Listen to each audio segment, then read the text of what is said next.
Hello बच्चों, let us read the question. The question says, juxtaglomerular apparatus is made up of A.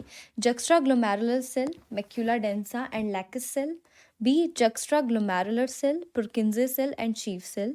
C. Juxtaglomerular cell, Lacus cell and myoepithelial cell.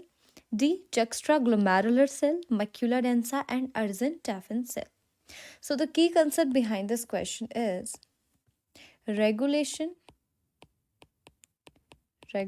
of kidney function.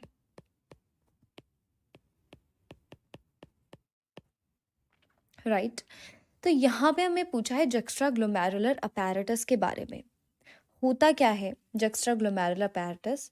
NCERT के according blood volume में जब भी गिरावट आएगी तो GFR में भी गिरावट आएगी। जीएफआर क्या होता है? Glomerular filtration rate.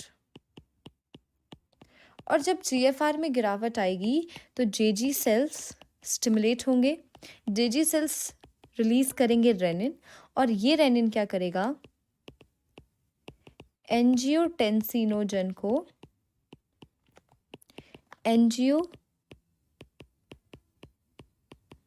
फर्स्ट में कन्वर्ट करेगा और ये फर्दर एंजियोटेंसिन जो फर्स्ट है ये कन्वर्ट होता है एंजियोटेंसिन सेकंड में।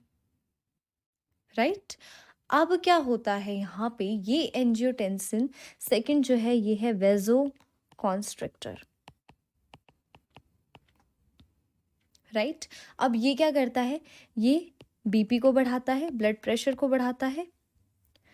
ये ब्लड प्रेशर को बढ़ाकर एड्रीनल कॉर्टेक्स में भी काम करता है और वहां से सिक्रीट करवाता है एल्डोस्टेरॉन। तो इस पूरे मैकेनिज्म को हम कहते हैं रास मैकेनिज्म। कौन सा mechanism? RAAS mechanism, that is renin angiotensinogen aldosterone system. अब यहाँ पे हमें ये पूछ रहा है कि ये जो जक्स्ट्राग्लोमेरुलस सेल है ये किसका पार्ट है? जक्स्ट्राग्लोमेरुलस अपैरेटस का पार्ट है। ठीक है अब इस जक्स्ट्राग्लोमेरुलस अपैरेटस में और क्या क्या आता है जेजी सेल्स के अलावा? तो ध्यान रखना जेजी सेल्स के अलावा यहाँ पे हमारे पास और क्या क्या होता है? मैक्यूला डेंसा होता है और लैकिस सेल्स होते हैं। क्या होता है? लैकिस cell. So the final answer will be juxtaglomerular cell, macula densa and Lacus cell. That is option A. I hope you understood it well. All the best. Thank you.